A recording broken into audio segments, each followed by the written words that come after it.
Hi, everyone. Thank you so much for tuning into the Vibrant Health Podcast, hosted by myself, Jessica Espinoza, and my friend and colleague, Lydia Shatney. I am a wellness coach and educator whose main goal is to help inspire you to live your most vibrant life. You can find me writing about all things health and wellness over at deliciousobsessions.com and jessicaespinoza.com. Lydia is a nutritional therapist and founder of the Divine Health from the InsideOut.com website, where she works with clients all over the country and helps them improve and regain their health using nutritional and mineral balancing protocols. We are so excited that you're taking time out of your day to tune in. But before we get started, since this is a health-related podcast, it should be noted that we are not licensed medical professionals.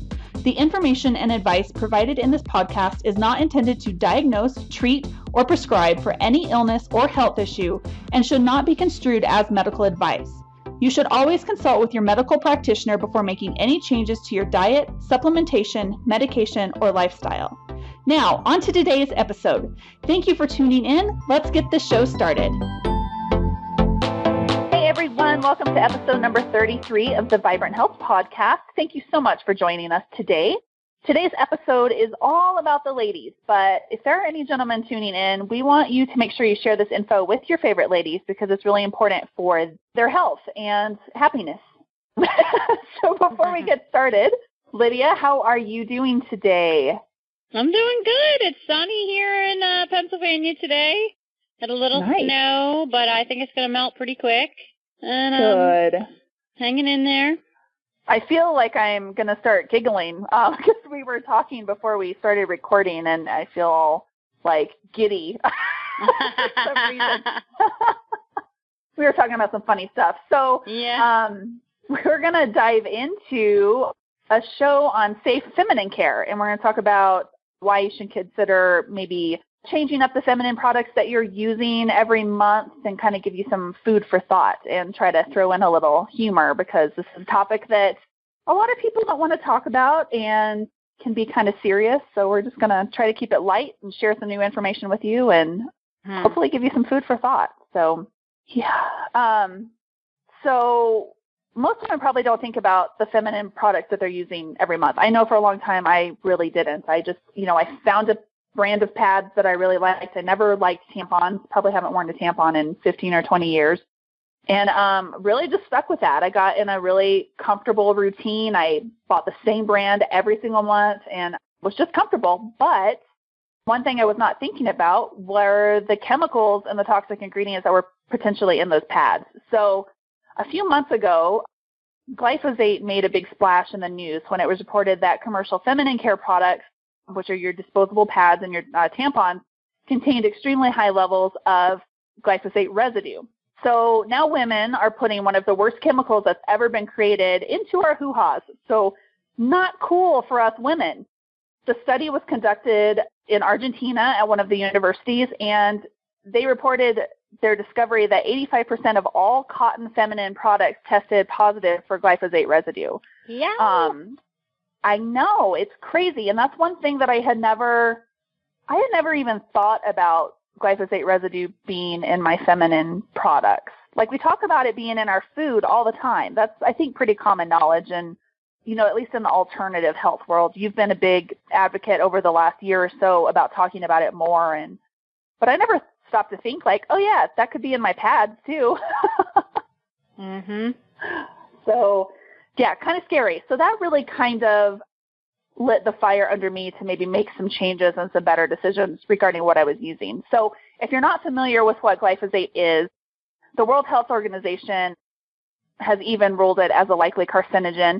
It's the main ingredient used in Monsanto's widely popular herbicide or weed killer Roundup. So it's the same stuff that you can buy, at Home Depot and Lowe's and gardening stores and all of that. And then it's widely used on our staple crops, including cotton, which is, in addition to having Roundup used all the time, it's quite often genetically modified and then is turned into feminine care products, which contain all of this high levels of residue of the glyphosate. So we're going to link down in the show notes, we're going to link to some really good articles about glyphosate and its dangers. If you're new to this topic, I really encourage you to read those articles because the glyphosate residue is becoming a really, really prevalent problem in our food supply. And now we have to start thinking about how it's affecting the other cotton products that we're using in our home. And since our skin is our largest organ, you really want to be aware of what you're putting on it and what it absorbs. So when you're using tampons and sanitary napkins in an area with a high absorbency on a regular basis, you could potentially be doing more harm to your body by absorbing these chemicals down there. So definitely not cool. So I have been using like the Stay Free Ultra Thin brands, I know, full of chemicals, full of artificial fragrances, all sorts of things for, many years, probably 15 years. But it was what was really comfortable to me, and I never found an organic, natural product that really felt all that great. So we're going to talk a little bit about kind of your safer alternatives for feminine products. So the most common products are going to be your 100% organic cotton disposable pads and tampons, which you can find at a lot of health food stores. You can probably even find them sometimes at some of the big box stores, depending on the area that you live, and then online, of course. And then we've got reusable menstrual cups, reusable cloth pads, and then also reusable cloth panties. So I never really found any organic cotton products. I did try a couple of brands that I was finding at my health food store, but I never really found anything that fit well. So even though I knew that I should be using better feminine care products, I just couldn't make that switch because nothing was as comfortable to me as what I was used to, which was the Stay Free brand. That's just what I was comfortable with. So I know that you, Lydia, you said that you have not dove into the reusable products yet. So I'll let you talk a little bit maybe about some of the organic cotton products that maybe you've tried and have liked. Maybe give our listeners some suggestions on what they can listen to. Sure. Well, there's a couple options. It's funny, I switched a long, long time ago, mostly because a lot of these feminine care products would have like perfumes and just things, and I was so sensitive to all the scents and different things they're adding to them, and I just felt that part alone was toxic. Then years ago, I found organic cotton tampons, and I was like, oh yeah, totally makes sense, and I've never looked back, just made sense to me at the time, and now, of course, the problem is much worse with glyphosate. You just look at the guys who are spraying the glyphosate, and they're covered from head to toe in gear. Yep. Come on. Let's just use our brains for 1 second. So, and then we're putting this in our most delicate parts, ladies. So, and one of the things that I want to say really quick about using organic, and I know it's a little more expensive, but come on, this is worth it, because I work with individual women clients all the time, and one of the biggest things women are dealing with are huge issues surrounding their cycle, discomfort, cramping, pain, all this stuff, all kinds of problems. And there's a lot of things that play into that, but some of the ladies who have made the switch to more clean products and stop using tampons, and maybe they use the cups or just organic pads or whatever, they noticed that they had less cramping and problems during their cycle just from that alone. And that to me is reason enough to really think about this, let alone, this toxicity, right? So that is a huge reason to consider this if you're somebody who's struggling. And in fact, I was at the salon yesterday talking to my hairdresser about PMS and all these health problems, and the girl who did my nails, and she's like, well, what can I do? My periods are horrible. And I was like, well, what do you use, for one? That's one thing I can tell you, because I can't give her advice, really, at least not too specific. And so we talked a little bit about a couple of really basic things, and that was one of them. And I was like, listen, sometimes it matters, what products you're using. And she's like, really? I was like, yeah, it's worth checking out, and that's a doable thing for most people when they're not ready to make drastic life changes in terms of, taking on major health protocols and all this stuff. So think about it that way. And if you want to just switch from what you're using, like regular products, just to something that's more organic and chlorine-free and fragrance-free, which is what I was originally looking for back in the day, there are a couple brands out there. We've got Seventh Generation's an option. Natura Care is another one. And I've actually been using Azalea, which actually is something you can get at Whole Foods if you have one, or just on Amazon if you don't have a Whole Foods. You can actually find these on Amazon. They're a little on the spendy side, but if you are like me, I kind of know exactly how many pads I need, and exactly how many, all the different kinds I like, and I have my little routine every month. Right. And because I have a cup, I don't use tampons at all. So I use my cup for the first couple days. Jessica's going to talk about that in a minute. And then I have pads because, they're portable, they're easy. I'm not ready for the cloth pads just yet. I'm not really interested in that just yet and washing them. Not there just yet, but, and not a lot of, and not everyone is. So, making the switch just to something more organic could really be a good first step for many people to kind of tackle. So there are 3 brands that we know of that are good. I really like the Azalea. Their mini pads are really small and thin and comfy for the most part, if you can really call a pad comfortable at all. It's such a fun thing.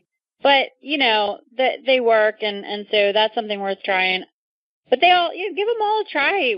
Take 1 month to try one brand, and one, just kind of try them out and see what you like the best, what works for you, and you'll, have some options there.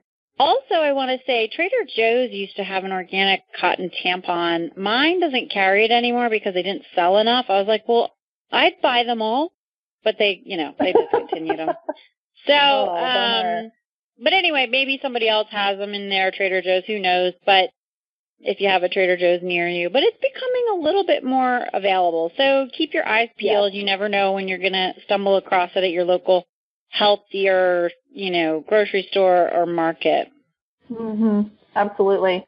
Yeah, I'm going to try the Azalea brand. I'm going to order a box of those just to keep, like, in my purse if I happen to be out and about or if I'm traveling or something like that. Because I really, really love the cloth pads, and I'm going to get into why I love them a little bit later. But, sometimes you do need to have a disposable product just on hand, because if I happen to be out and all of a sudden somebody shows up, then I need to have something. So, so it'd definitely be handy. And one of the things that you had pointed out, because I really liked the ultra thin ones. Like, I hated really thick pads. And so you said that the Azalea does have an ultra thin version. So I'm excited to give that one a try and see how it compares. I think they might have 3 different styles. They have the ones with the wings that you can kind of hang on, wear overnight or whatever. And, I'm speaking from kind of my own personal flow and that kind of stuff. Some women have really heavy, heavy cycles. So I don't know what, you'll have to figure out what works for you according to your flow there. But they do have, I think, 3 different, kind of variances in their pads. So, there's options there, which is nice because when I first started looking for this stuff, there was not very many sizes and shapes, and the tampons were in those horrible cardboard applicators that really suck to use and put in. And you're just like, this is just not worth it. That's why we love these plastic applicators, because they're just so easy. But, they are pretty bad for our environment and everything. But so, now they're getting better at making these things be more user-friendly and comfortable and everything like that. So, hey, we're in a good place in terms of having options. Absolutely. Well, speaking of the environment, actually, if the chemicals and the fragrances and the bleaches and all that stuff wasn't enough reason for you to make a switch to a cleaner product, I'm speaking now just about the reusable products. So I have made the switch exclusively to cloth pads and to menstrual cups as well, and I absolutely love them. And the majority of the reason, the biggest part of the reason I did that was because of the glyphosate residue and just realizing I needed to make a better decision. And I had been toying around with doing cloth pads for a while, but I kind of was on the fence. But, once I started researching, there's roughly 20 billion pads, tampons, and applicators that are being tossed in the landfill every year. So the average woman is going to use around 17,000 pads or tampons in their lifetime. So that's a lot of stuff going into the landfill, and especially the more conventional products are not going to be biodegradable, and they, could linger in the landfills for hundreds of years into the future. So there's the environmental impact. There's also financial savings. So reusable products are a great way to save money in the long run. It is going to be an investment up front. Like some of the cups can be kind of expensive, anywhere between, $20 and $40 a piece for the cup, but they can last for up to 10 years is usually what I'm seeing the recommendations on the site. But I have heard of women who have had cups that have lasted longer than that. So there's a lot of potential money savings there if you decided to go with a cup. And then reusable pads tend, like everything that I have read and that I've spoke to people who actually make cloth pads, I've spoken to a few women on Etsy, pads can last for up to 5 years, if not more, as a cloth pads. So if you take really good care of them, they can sometimes last more than 5 years. So I kind of calculated out like how much I would be spending on menstrual care products for the duration of when I kind of anticipate not having my cycle anymore. And I think that I'm actually going to be saving quite a bit of money, even though it's more of an investment up front right now. But so for me, that was enough, the getting rid of the chemicals and everything, and then also just making a better choice for the products that I'm using down there, because we're really starting to talk about starting a family, in the next year or 2 or 3, and I want to just do whatever I can to keep that area healthy and happy. So financial savings, and then comfort. For me, one of the biggest things that I noticed after switching to cloth pads was how much more comfortable my periods are. The pads are breathable. They move with my body. They don't leave me chafed. I know like some of the disposable pads have a lot of plastic on them. They can sometimes rub in sensitive areas or maybe leave the inner thigh areas kind of chafed if you're using one with wings. So for me, the cloth pads were just so much more comfortable. So I really am like an advocate for cloth pads now. It's crazy because I went from like being totally against cloth pads. I got it. I kind of wanted to try it, and I understood why women use cloth pads, but I was so squeamish. I was like, there's no way that I can just rewash my menstrual products. Like that just doesn't resonate with me. And then about 6 months ago, I realized, when we have kids, I'm planning on using cloth diapers. So really, what is the big difference here? So that kind of like warmed me up to it. But that warmed you up to it. Sorry. I know, it's so funny how our minds work. That's such a warming thought. I know, isn't it great? I know, it's so silly. I just wrote a big blog post about it and did some videos and stuff, and I felt, I don't know, I was like so excited doing the videos and talking about this stuff, and I'm like, wow, if you told me 10 years ago that I would be so vocal about talking about things like poop and periods and all this stuff on a very public forum, right? Like I would have probably looked at you like you were crazy. So It's really funny how things change. It sure is. So in regards to your cloth pads, and you can even get cloth panties. Now I did test out a reusable pair of underwear, and I like them for my really as a backup if I'm using a cup, but I like the cloth pads better. And frankly, I just feel like the cloth underwear is just a little bit more expensive and potentially won't last as long as the cloth pads do. So I did try one pair, and, I'll continue using them until they wear out, but I don't know if I would ever buy any more. So figuring out how many pads you need. So just a couple of tips for women who may be wanting to go down the cloth pad direction. If not, that's totally fine. I was really nervous that cloth pads would not work as well as disposables. I was, really accustomed to a certain level of protection with my disposable products, and I was just really paranoid that I was going to be out and about and using a cloth pad and I would like bleed through or something. And so I was kind of freaked out for a while. So when I first got my cloth pads, I would not leave the house wearing a cloth pad because I was so scared. But after a few cycles, you really get used to your cycle, how the pad is going to work, which pads work best for which days. So what I recommend people do is try, do some research. When you Google cloth pad brands, you will come up with so many different options. And then Etsy is an excellent place to look for cloth pads as well. There's a lot of really just small, independent, female-owned businesses that they just make cloth pads and they sell them on Etsy. And that's actually where I got the bulk of my pads from. I met some really, really lovely women. So I strongly encourage you to look on there. And what I would recommend is finding some brands that look good to you, that you're interested in, and then maybe buying one pad from each brand.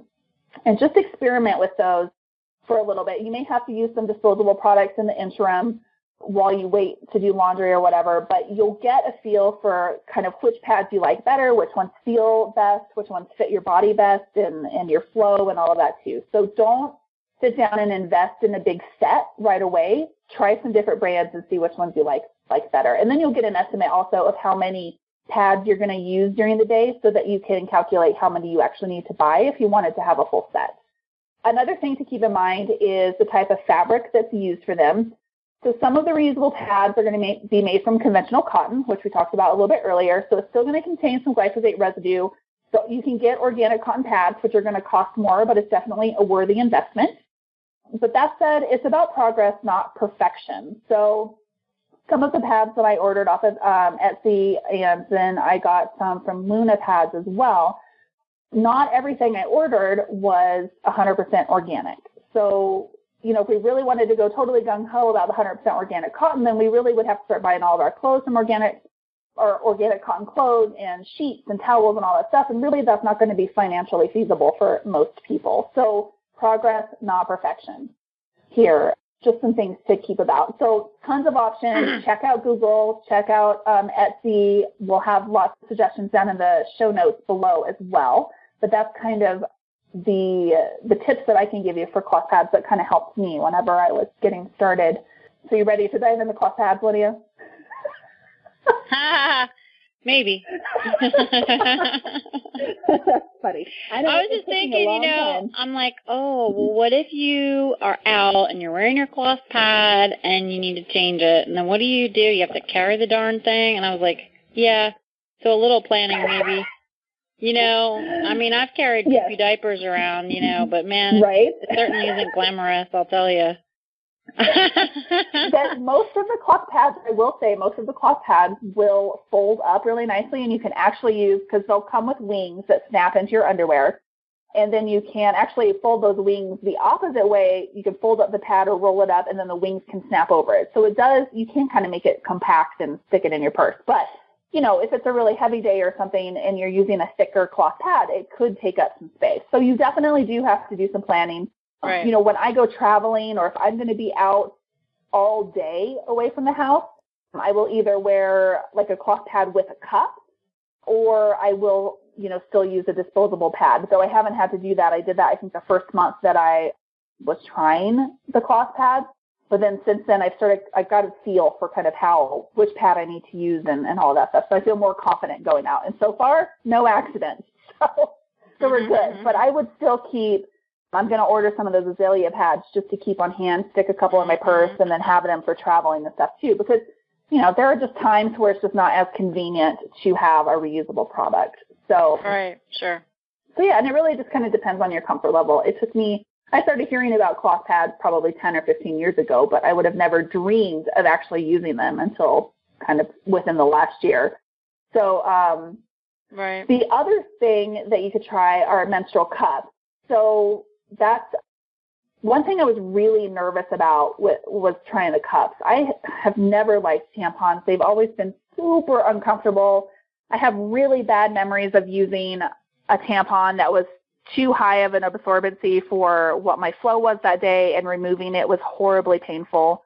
So that was the end for me with tampons, and it was back when I was a teenager. So I was pretty scared that I wasn't even going to like menstrual cups. I loved the concept of menstrual cups because I have 2 days that are super, super heavy, and especially those nights are really heavy too. So I loved the idea of them, but I was just really nervous to try them. So I was really pleasantly surprised. Even after the first couple of tries, they definitely take some getting used to, and it will probably take you a couple of months to kind of get the hang of them. It takes practice to know which folds. There's a bunch of different folds that you can do for your cups for inserting, and then, what angle it needs to go in and how to get it to sit properly. So you just have to practice. And ladies, I will tell you that if you're going to start using menstrual cups, you're probably going to become very familiar with your lady bits, more than you may have been familiar with them in the past, especially if you never have children or anything. So I'm laughing. Just be forewarned. I know, you're like, oh, just whatever. But for those of us who don't have kids yet. Yeah, I'm pretty familiar. But you're talking to the no baby crowd over there. Yes, the no baby crowd. So sure. So yes, they will take some getting used to, but I was really, really surprised at how comfortable they were, even when I was just brand new to them. So I want to give you a few tips on selecting the cups and kind of what to do. So again, like the cloth pads, there are tons of brands to choose from.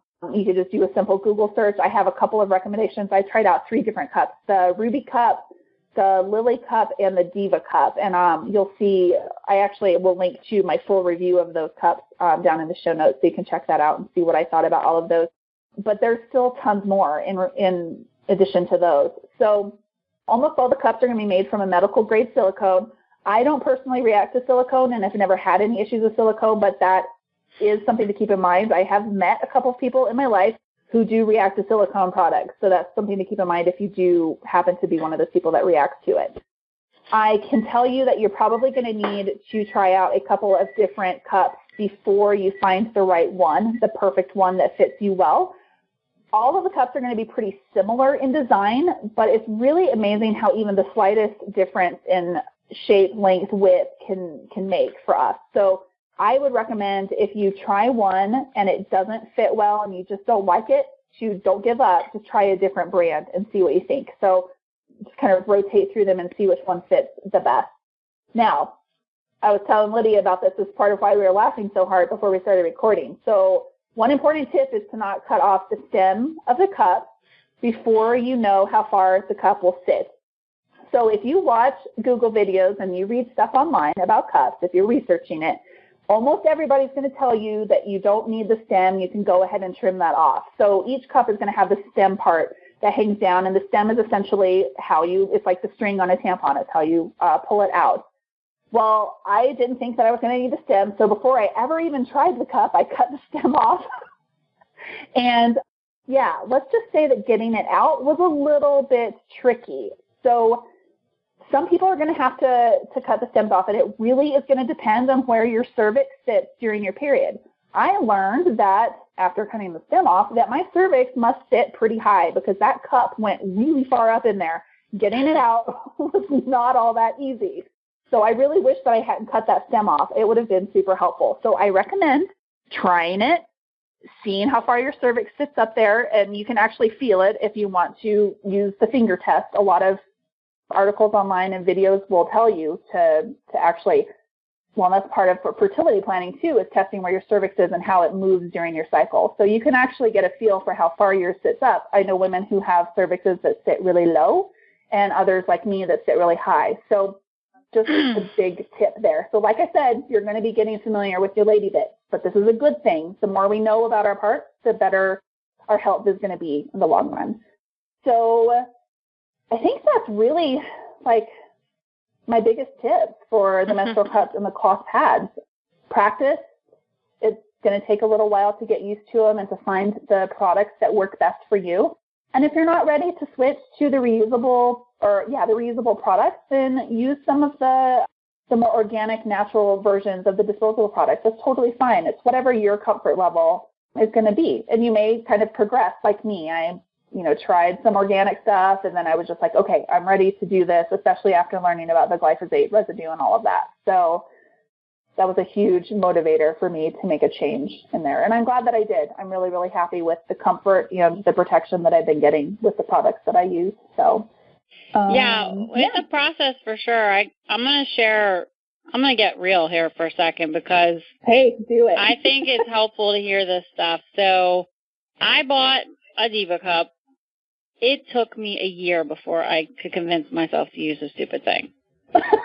I'm not kidding. I'm not lying. It was in my drawer, and I kept looking at it. I'm like, oh, yeah, I got to try this stupid thing. I mean, I had a bad attitude.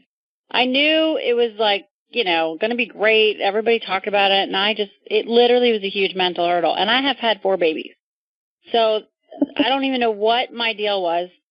So one day I was talking to my good friend, and I don't even remember how this came up. And she's like, well, just use your Diva cup. And I'm like, I don't want to.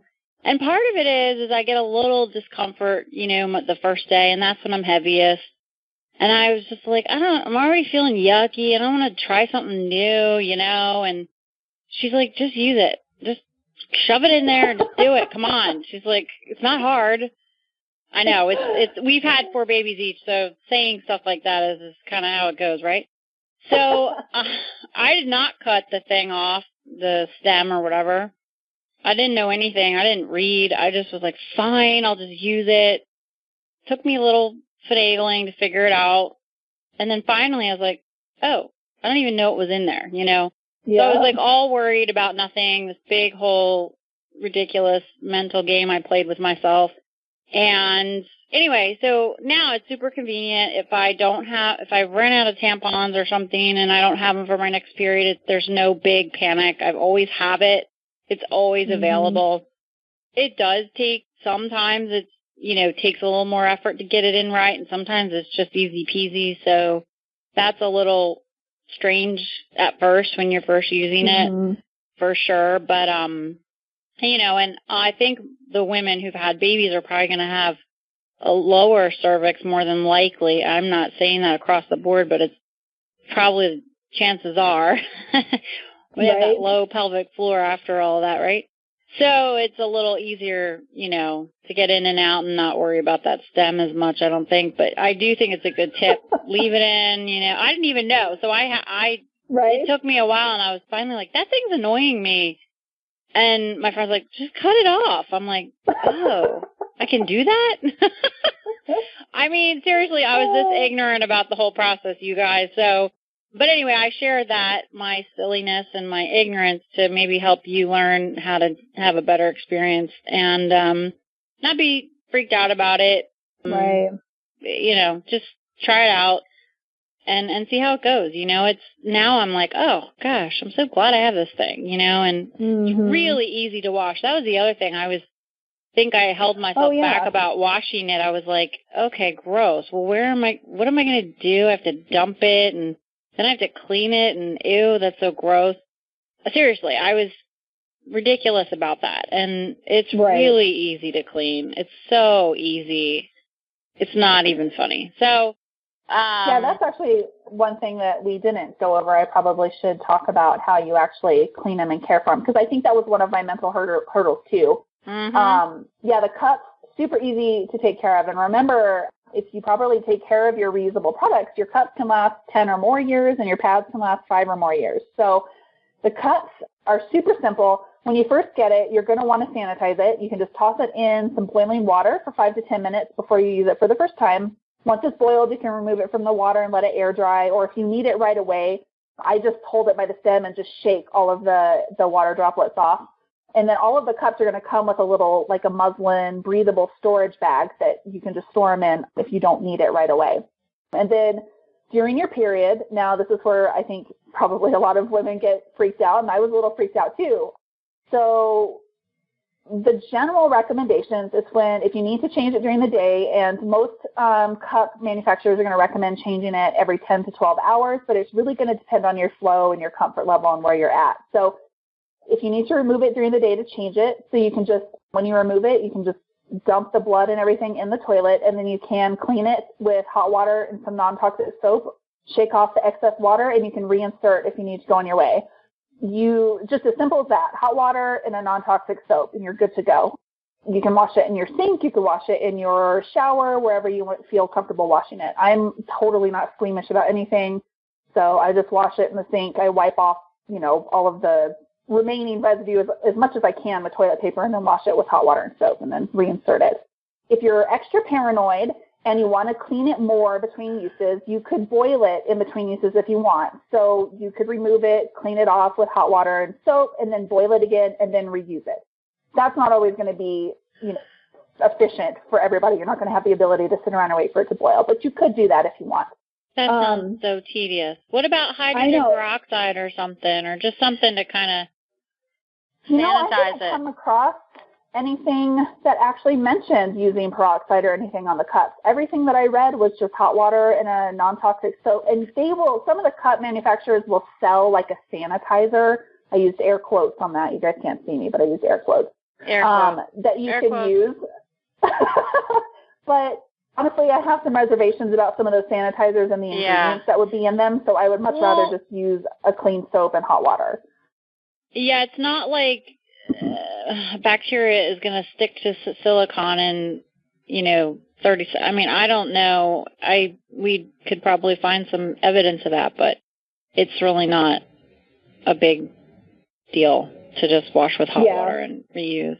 Yeah, I'll have to look and see if I can find some alternative cleaning methods, but that is pretty consistent across the board if you're researching it as far as the recommendations for cleaning. So, and boiling anything in water is going to be like the ultimate sanitizer there. So when you're done... Clean filtered water. Yes. Filtered water. When you're done with your period and you don't need it anymore, you can, clean it with soap and water, and you can boil it again and then just store it in the little muslin bags that it comes with, and then you're ready to go for your next period. You could reboil it again. I have a drawer in my dresser where I keep all of my reusable products, and so between uses, I just make sure it's really clean, and I store it in the little muslin bag, and then it's ready to go for the next period. So the silicone is super durable, and so boiling it regularly in hot water is not going to degrade it or anything. And even with regular boiling, the manufacturer states that they can last for 10 or more years. So cloth pads and panties. Now I know this is probably the part that freaks some people out too. So I was a little squeamish when I first started thinking about how I was going to wash this, but then I had the whole cloth diaper realization. I was like, yeah, well, it's not going to be much different from that. So I need to get over this. It's crazy. So you can wash them by hand or wash them in your machine.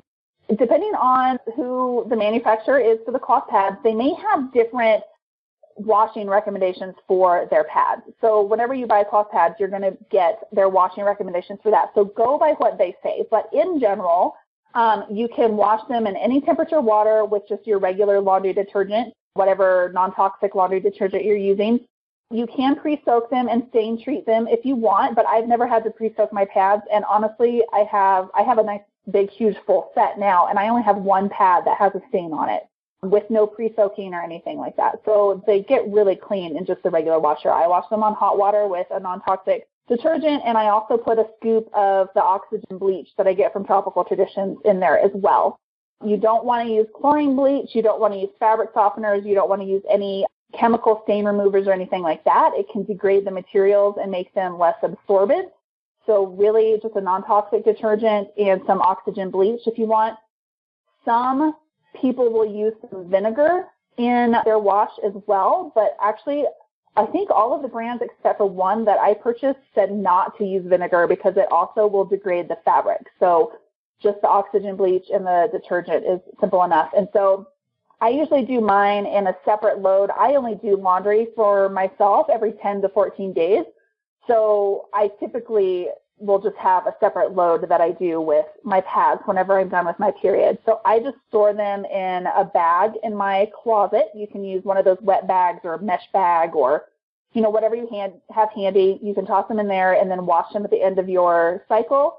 Or if you want to wash them with other laundry, you can totally do that too. I know that freaks out some people, but some people will just toss their pads in when they're doing laundry. If you're a busy household that does laundry like every day or a couple of times a week, you might find that that's more convenient. So you're really just going to have to figure out when your laundry cycles are and what you're most comfortable with doing. I just wash mine separately in a small little load, and then I dry them in the dryer. You can let them air dry if you want, but I find that when they air dry, they don't get as soft and they just don't feel as comfortable. So if you dry them in the dryer, they are going to get softer and be more comfortable against your skin. But really, that's it.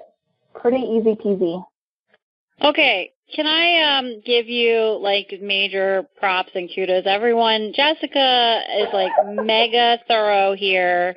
And I just want to say she spent the last few months doing all this on her own and figuring this all out and testing this all out because we had planned this in advance. So she did all this research and took all this effort to share with you guys. So, give her a thank you in the comments if you can, because this is the kind of stuff that, it's we love to put this out there, but this is the kind of thing that Jessica does. She's totally, being real thorough. So I'm just sitting over here wow, you just went the extra mile, man. With all this stuff, I'm wow. I am pretty much just fly by the seat of my pants when it comes to all this stuff. I mean, I'm somewhat planned, but anyway, so yeah, thank you so much for that. All those like details, and it takes a lot of the guesswork out of it for people, and the fear and the, you know, just like the anxiety of the whole process, and it's just